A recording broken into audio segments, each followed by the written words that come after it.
a 46-10 defeat to Oldham here at Boundary Park. How did you see that one? I think really positive, so I'll get rid of the negatives early on. I think after about 65 minutes, I think it was like 34-10, I'm looking at it, I'm thinking we've got points in us here. And then last 15 minutes really grating on me at the minute, just because penalties crept in, silly penalties we're in control of, do you know what I mean? And that let the scoreline sort of run out to sort of what it is now. But overall, really proud of the boys, stuck to task.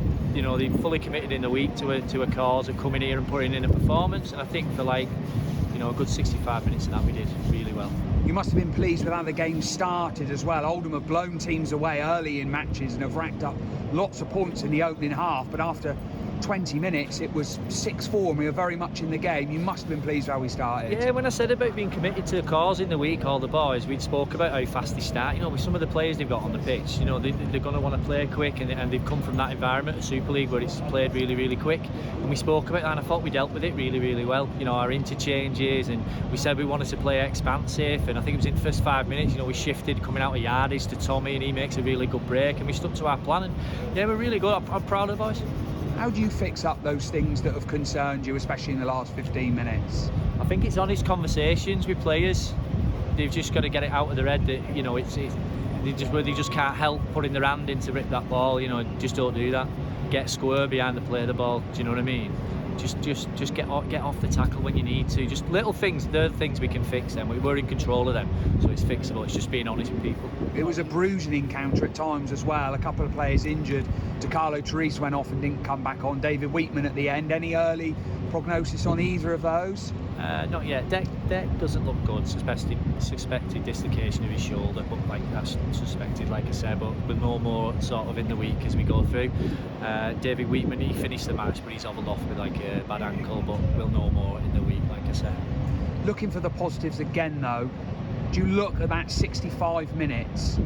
And that is our benchmark to go forward into the game against Midlands Hurricanes next week? Yeah, like I say, we're quite an honest side, and after the game we sort of said that them last 15 minutes we sort of called it old Cornwall, and we want to progress, we've got to steer away from that and leave that behind us, draw a line, and it doesn't show. Every team concedes penalties, and when they're back to back, Oldham are too good to do that, and that's why that score sort of ran away like it did.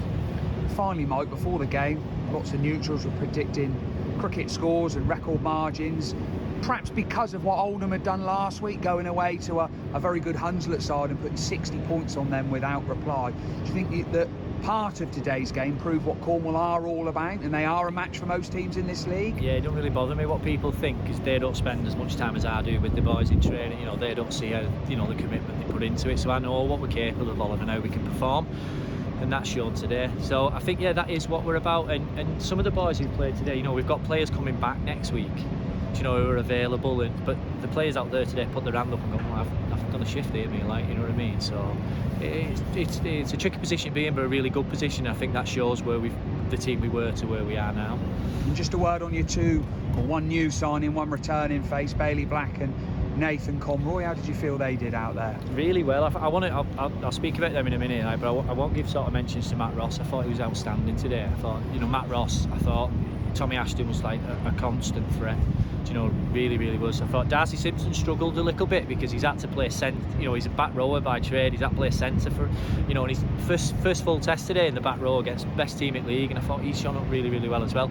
But I thought Bailey, you could see him talking and prodding and probing all game. You know, Bailey, I thought he was really, really good, and as he spends more time with the team and them sort of little connections get made a little bit better, and he'll be really, really good for us. Conroy just does what Conroy does, and he's a big engine, big work rate. You know, he can bring forwards onto the ball, and he ties markers up really well. You know what I mean? He does his job really, really well, and we're lucky that he came available and we could act and get him. Well, Mike, commiserations this afternoon. Thanks for your time as always, and best of luck against Midlands next week. Yeah, no worries, Gareth. Thank you.